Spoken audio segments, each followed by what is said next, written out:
right, everyone. Welcome back to this week's session of Banks Wants You to Know, your source for financial discipline and financial literacy. So we're moving right along in this new year, 2025. Can you believe it? We're almost at the middle of January in this new year, but it's still early to me. So I'm going to be able to continue to dive into subjects that will help us start this new year off well with our finances. So in last week's video, I gave out some tips that could help get our finances in order so we can rebound from that crazy Christmas spending that we did just a month ago, 2 months ago. One of them was in that area of saving. So last week was about saving for a holiday account. This week, I'm going to broaden that scope a little bit and show the benefits of saving your money.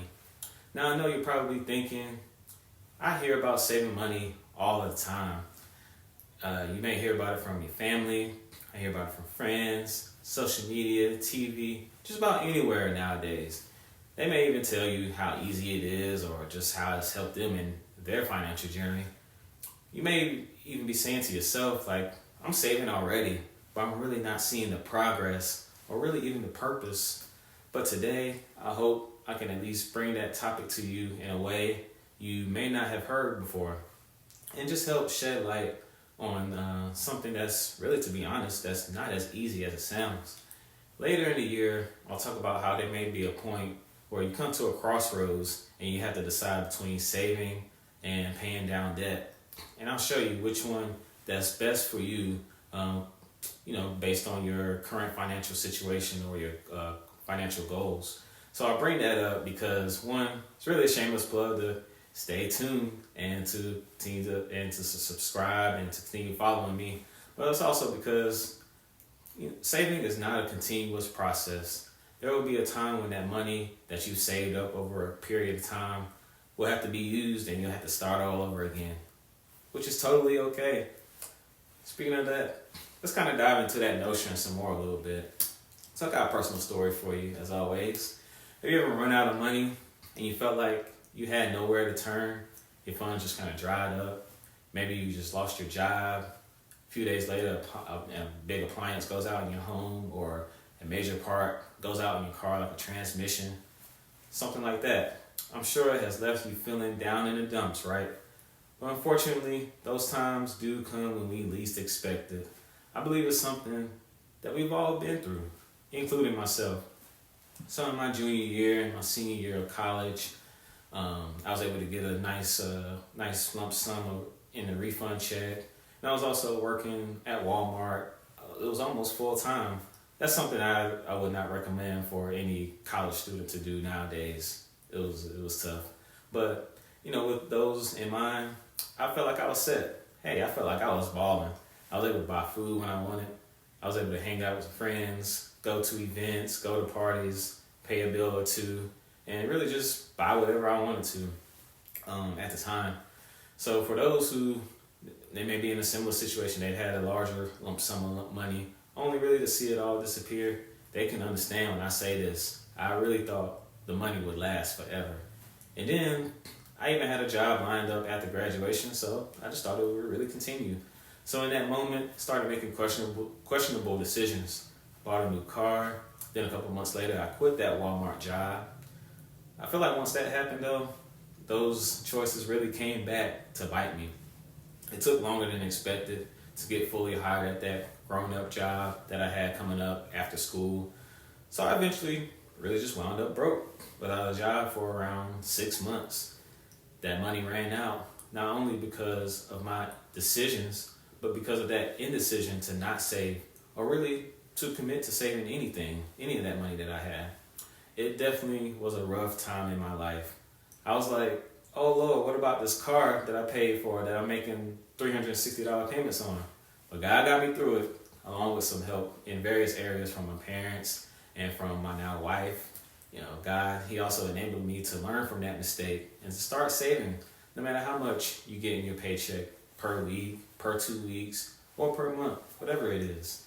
So, as I touched on a little bit earlier, saving money in this world is not easy. So you may be looking at me or listening to me and ready to stop me and ask, well, why should I save? Well, that's what I'm here for. Why should you save? First, let me tell you that I believe saving gives you a peace of mind. When you start saving, when you start your savings account, you'll know that you have a backup in case something goes wrong, or if something is in your reach in a store or anything like that, and now you're able to take advantage of it and make that payment, buy that thing. You'll be better prepared for those moments when they come. It's like that common phrase we all hear regarding a lot of things in life. It's better to have it and not need it than to need it and not have it. At least if you have it and not need it in that present time, there will be a time when you really need it and that stress will slide right off of you. Another reason for saving is that interest that you can earn just for saving. Last week I mentioned briefly how banks and other financial institutions can charge interest in the form of a percentage for loans that they offer to us in order for them to gain a profit from those loans. We can also earn interest by saving. It's like a reward for keeping funds stored with that financial institution that you're using. Now, granted, those rates can be low. Actually, they're much lower than what banks charge us for loans. But any amount earned from interest is, I say, good money, and it could really add up quickly. Now, if you're on the hunt for accounts with higher earning interest for your savings account, maybe you're displeased with what you're getting now, I could recommend using high yield accounts such as Marcus by Goldman Sachs or Capital One. Not only is there a reward for saving in a monetary way, but there's also that reward that really benefits us mentally. So, all right, so let's say I've convinced you now to start saving based off of answering that question of why. If so, I'm excited for you, and I'm excited for me. But also, maybe you got another question asking, well, how should I save? Well, good. I'm also here to tell you all about that as well. To me, saving is about the psychology of money, which is something we may not really think about all of the time. I'm thinking about doing a session dedicated all about the psychology of money, in my opinion, sometime in the future. But for now, let's stick to the savings. So beginning a savings plan does not really start with the money, it starts with the mind. Now first, we have to know where to get one. All of your banks, your credit unions, all other financial institutions, they'll have them as they come standard with a checking account, which just means that when you go in showing your interest for a checking account, they'll give you a savings account that's attached to it. It's like their initiative of helping you to save too. I've even seen some people they'll just come in, get a savings account, and that's possible as well to kind of focus on you saving. Also, you just have to decide what you're saving for and how much that you want to put in that account to build it. Then here comes the intentionality of it. How do we make the deposits? Do we do transfers, automatic transfers? Do we do cash deposits? Do we do reminders in your phone to tell you to move the money each time you get paid? Actually, any of these methods could work, but I would suggest doing automatic transfers. In this way, you can be really assured that the money is going in the account and it's not accidentally being spent by you. Set it up to transfer at the same frequency as you get paid. So there's this common principle in personal finance that states, pay yourself first, which means go ahead and make that deposit or that transfer of whatever amount that you want to save first before making any other money moves. I like to call it, you're getting paid twice. So you already got paid once in your main account from your main job, and then you're going to make a second payment into that savings account that you developed on that same day. So there you go, you got paid twice. All right, then you can move on to paying those bills, those other obligations, and whatever fun things that you have planned for with the rest of it. Now get this, you'll have to get used to seeing that amount being less than what you're accustomed to. It might not be something that you can that you might not like, I would say, but here's that psychology again. We just have to start focusing our minds on that amount that we get after we save instead of that amount that we get once that main paycheck hits. So there's already a difference between gross pay, which is the amount before taxes, and net pay, which is the amount you get after taxes, after those deductions and benefits and etc. What if we call that final amount after that savings that super net pay? Because the benefits of saving will be super beneficial for you in the future. Now, if that didn't quite stick, I might have to work on getting a better name for that one, but let me know. Also, this is something that I've actually started doing recently. I've been pulling out cash in my account to save. If you really want to put money away and out of reach until it's time for you to need it or use it, this method might be for you. So back in the day, there were those who they stashed their money under a mattress as their form of saving. I mean, it was either due to their distrust of banks, especially after the bank crash in the late 1920s, as part of the Great Depression, or their dislike of banks, or just their inability to go in and apply for a bank or to become a member or anything like that. The downside of this method, though, is that cash will not earn interest being stored in a box somewhere. But I'm here to present the basics of personal finance. So I'll totally support using that method to save if that's what you need. I'd rather you save it like that than to spend unintended funds. So I've answered those two questions for you so far: the why and the how, for those who may be skeptical. So I hope that I've answered those successfully and have further convinced you all to get on that saving train. But hey, I think I got a feeling that there's one more question that you need to be answered to get fully on board, which might be the most skeptical of them all. What do I need to save for? That's easy. Think about all of the things that may have come up throughout your lifetime or even within the last few years that would lead you to say, well, if I would have had something saved up, I might could have made that trip, or might would have been able to pay that outstanding bill that's affecting my credit, or be able to fix that problem with my car and not be forced to kind of let it go or to give it up or have it being repossessed. This is not an attempt really to rehash those tough decisions, but just for us to hopefully look at another way of approaching those money adversities that come up, because you can bet they will when you least expect it. Speaking of them, we can begin to save for unexpected expenses and even the expected ones. Those expected yearly expenses that I can think of off the top of my head. Let's talk about vehicle registration, depending on your state, insurance premiums on jewelry, and a quarterly payment for HOA. Sometimes they can feel unexpected because you may forget about them until that time rolls around, until you get that reminder, or until it's already been taken out of your account. That actually happened to me recently with my jewelry insurance, but I'm totally grateful that it happened. I won't have to worry about it for another year. Then there's those true unexpected expenses, such as the car repairs, that HVAC that goes out, or that medical emergency that really just comes up for yourself, for your child, or for a family member. For this reason, among others, we should create an emergency fund. I believe it's been said to save enough to cover 3 to 6 months of expenses if anything were to happen, such as an unexpected job loss or injury or illness on the job or away from the job. Nowadays, unfortunately, people are out of work a little bit longer due to a volatile job market, so it may require saving a little bit more to cover a longer period, such as a year. It's really something to think about as you review your finances for the year in order to better expect the unexpected.